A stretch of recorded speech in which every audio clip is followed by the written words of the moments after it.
নমস্কার বন্ধুরা, দীপাস কিচেনে আপনাদের সবাইকে স্বাগত। আমি আজ আর মাছের মাথা নিয়ে নিয়েছি। আর মাছের মাথা দিয়ে আলু দিয়ে মাংসর মতো করে কষা কষা করব, সেটাই আপনাদের সাথে আমি শেয়ার করব। তো চলুন, আমি এটা নুন হলুদটা মাখিয়ে নিই। এটা মাছের মাথাটা আমি ভালো করে ধুয়ে রেখেছি, নুনটা দিয়ে দিচ্ছি। এখানে আলু কেটে রেখেছি আমি।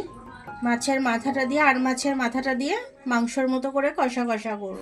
তেলটা গরম হয়ে গেছে, এবার এই মাছের মাথাগুলো ভেজে নেব। চাপা দিয়ে ভাজছি, কারণ ফাটে যদি, ওই কারণে। মাছের মাথাটা লাল লাল করে ভাজা হয়ে গেছে, এবার আমি তুলে নেব। আচ্ছা, এটার মধ্যে আমি কিছু ফোড়ন দিয়ে দেবো।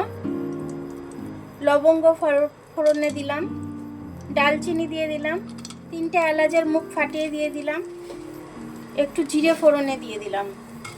এটা ভেজে নেব, একটু সুন্দর গন্ধ বেরোবে। তার মধ্যে পেঁয়াজটা দিয়ে দেবো আমি। পেঁয়াজগুলো কেটে রেখেছি, পেঁয়াজগুলো দিয়ে দিচ্ছি। এই যে এতটা পেঁয়াজ আমি কেটে রেখেছি। এখানে আমি 3টে টমেটো নিয়ে নিয়েছি। এখানে কাঁচা লঙ্কা, রসুন, আদা এটা আমি নিয়ে নিয়েছি। এগুলোকে আমি পেস্ট করে নেব।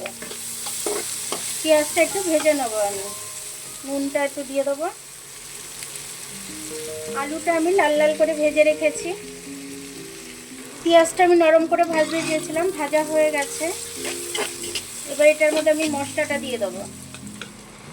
আদা রসুনের পেস্টটা দিয়ে দিলাম, হলুদ দিয়ে দিচ্ছি, একটু কাশ্মীরি লাল লঙ্কা দিয়ে দিচ্ছি কালারের জন্য, ঝালের জন্য একটু লঙ্কা দিয়ে দিচ্ছি, জিরে গুঁড়ো দিয়ে দিচ্ছি, ধনে গুঁড়ো।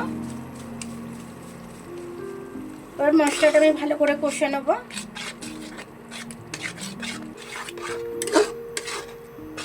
এটার মধ্যে আলুটা দিয়ে দেবো আমি। আলুটা দিয়ে কষবো, তাহলে আলুটা তাড়াতাড়ি কষাটাও হয়ে যাবে, মানে সেদ্ধটা হয়ে যাবে মশলার সাথে। মশলাটা দিয়ে তেল ছেড়ে দিয়েছে। এবার আমি টমেটোটা কুচিয়ে রেখেছি, টমেটোটা দিয়ে দেবো। টমেটোটা দিয়ে ভালো করে কষে নেবো। টমেটোটা নরম হয়ে যাওয়া অবধি। মশলাটা আমার খুব ভালোভাবে কষা হয়ে গেছে। এবার আমি জল দিয়ে দেবো এটার মধ্যে।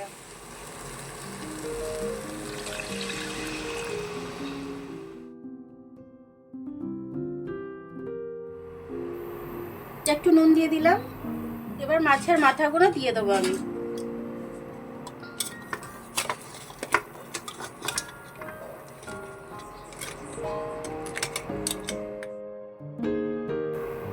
এবার এটা আমি চাপা দিয়ে দেবো। তরকারিটা আমার হয়ে গেছে। মাছের মাথা দিয়ে আলু দিয়ে একদম মাংসর মতো কষা কষা হয়েছে। একদম নুন টুন সব পারফেক্ট হয়েছে একদম। যে মনে হয় না অন্য কোনো আর তরকারি লাগবে, এরকম ভাবে একটু তরকারি করলে পরে এক থালা ভাত খাওয়া হয়ে যাবে। তা আমি এলাচ ডালচিনি দিয়েছিলাম, তার জন্য আর গরম মশলাটা দিলাম না, তাহলে মাছের গন্ধটা থাকবে না, সে কারণে আমি আর গরম মশলাটা দিলাম না। এবার এটা আমি নামিয়ে নেবো। দেখুন, মাছের মাথা দিয়ে আমার তরকারিটা খুব সুন্দরভাবে হলো, পুরো মাংসর মতো লাগছে একদম। মনে হবে যেন মাংস দিয়েই খাচ্ছি। আর মাছের মাথা দিয়ে আমি তরকারিটা করেছি, খুব সুন্দর হয়েছে। তো এটা দিয়ে এক থালা ভাত খাওয়া হয়ে যাবে, অন্য কিছু আর লাগবে না। তো আমার ভিডিওটা দেখার জন্য অনেক অনেক ধন্যবাদ। আমার ভিডিওটা যদি আপনাদের পছন্দ হয়, লাইক, সাবস্ক্রাইব, বেল আইকনটা একটু টিপে দেবেন। আর যদি ফেসবুক থেকে দেখেন, লাইক আর ফলোটা একটু করে দেবেন। আর আবার কাল দেখা হবে, ততক্ষণ আপনারা ভালো থাকবেন। আমি আসছি।